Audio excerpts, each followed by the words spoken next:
and God and the confidence. That's the Samson right there. In the present.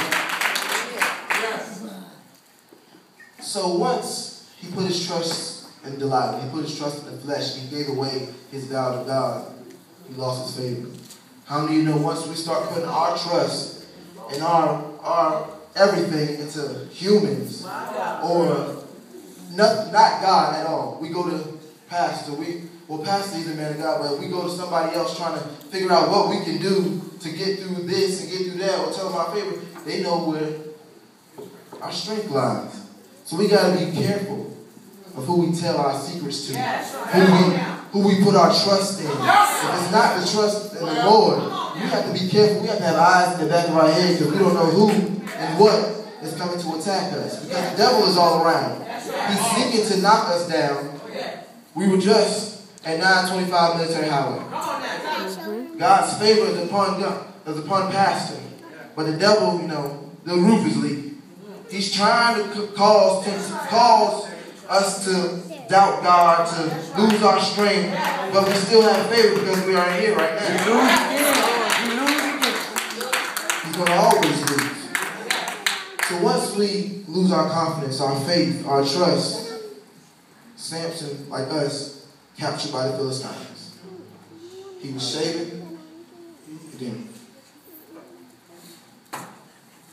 He was shaven and he was blinded. You already lost all your strength. Now they take your eyes. You're in darkness. Where do you go? You're weak. You're blinded. You're in darkness. Who do you trust?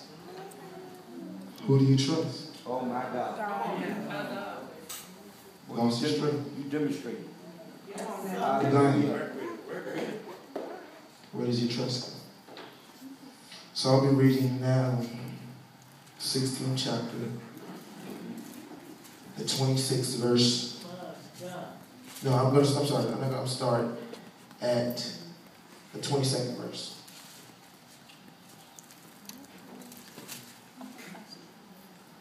How about the hair of his head began to grow again after he was shaven?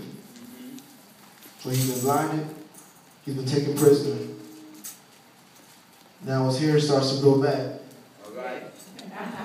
while in prison. The lords of the Philistines gathered them together to go afar, a great sacrifice unto Dagon. Their God had delivered Samson, our enemy, into our hand. When the people saw him, they praised God, for they said, "Our God hath delivered into our hands our enemy, and the destroyer of our country, which slew many of us." And it came to pass, when their hearts were merry, and they said, "Call for Samson, that he shall make us sport."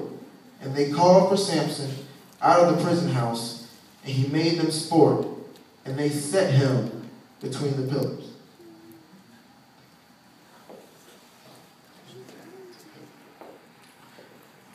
So they sat him upon the pillars. And Samson said unto the lad that held him by the hand, "Suffer me, that I may feel the pillars upon the house standing, and I may lean upon them." Now the house was full of men and women.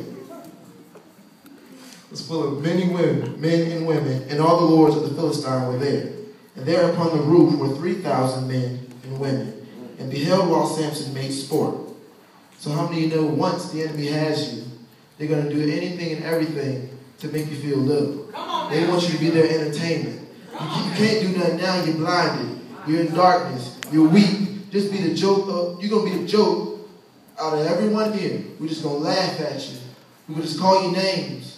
We're just going to be so grateful that our God delivered you to us. So now we can just make you the joke of everything, the weakling, our slave. Belittle you. Take your confidence away. Take your faith away. Take your trust away. Jesus. And Samson called the Lord and said, "O Lord, remember me. I pray thee. Strengthen me. I pray thee. Only this once, O God, that I may be at once avenged of the Philistines for my 2 eyes. He didn't care about getting his hair cut. He didn't care about being the butt of the jokes. He didn't care about being a slave. He wanted to avenge the loss of his 2 eyes. Because once we have our 2 eyes, we can still see our enemy in front of us. When our eyes are gone, we don't know where they're at. All we do is hear their voices. And Samson took hold of the two middle pillars upon the house, and stood on which it was borne up, and the one in the right hand, and the one in the left hand. And Samson said, let me die with the Philistines. And he bowed himself with all his might, and the house fell upon the lords, and upon all the people that were therein. So the dead which he had slew at his death were more than what he had slew in his life. When Samson was born, he had favor over his life. He was called to lead Israel from the hands of the Philistines. So he knew what his job was. Like Pastor just said, let me flip to it real quick. Just because we're free from bondage doesn't mean we're free from responsibility. Once he was let out and go of the jails, he still knew he had a responsibility he had to go forth with. He had to begin to free Israel out of the hands of the Philistines. So when his hair slowly came back to him, his favor slowly came back to him. His favor, he knew his strength was coming back. But he knew it wasn't from him, he knew it was from God. So he prayed, O Lord, remember me. I pray thee. Strengthen me. I pray thee. Only this once, O God, that I may avenge the Philistines. One more time. God, I know I did things in the past that you didn't like. God, I know that I sinned against you. God, I know I didn't follow your will every time you told me to go here. God, I know I got big-headed. I got boastful. But this one time, God, please restore your favor upon me, that I might avenge my eyes, God. Please restore the faith, God. When we lose our faith, we must do anything and everything to get back our faith. The thing that I do, I'm going to fall on my knees and pray. I'm going to come in church and I'm going to praise hard. I'm going to sing loud. I'm going to witness more. I'm going to minister more. I'm going to do whatever it takes to get my favor back. What will you do to get your favor back once you lose it?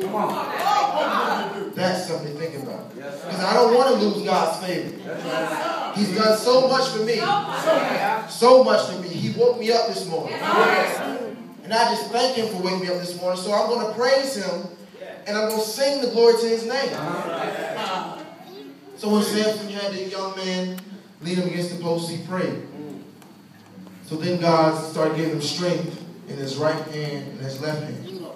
The favor came back. He pushed the pillars. He pushed the pillars. Hallelujah. He pushed the pillars. We got to push through our weakness. We got to push through adversity.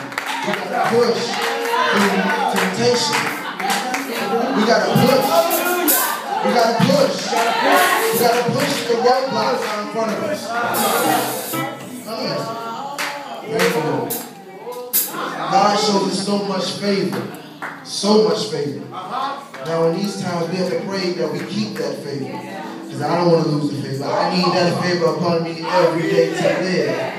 To go to work. Every day. To have people saying this, saying that.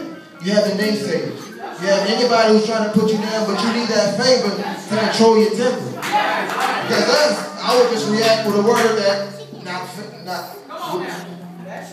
I would say something that I shouldn't be saying. But I thank God for having his favor upon me and for me realizing that I shouldn't fight my battles.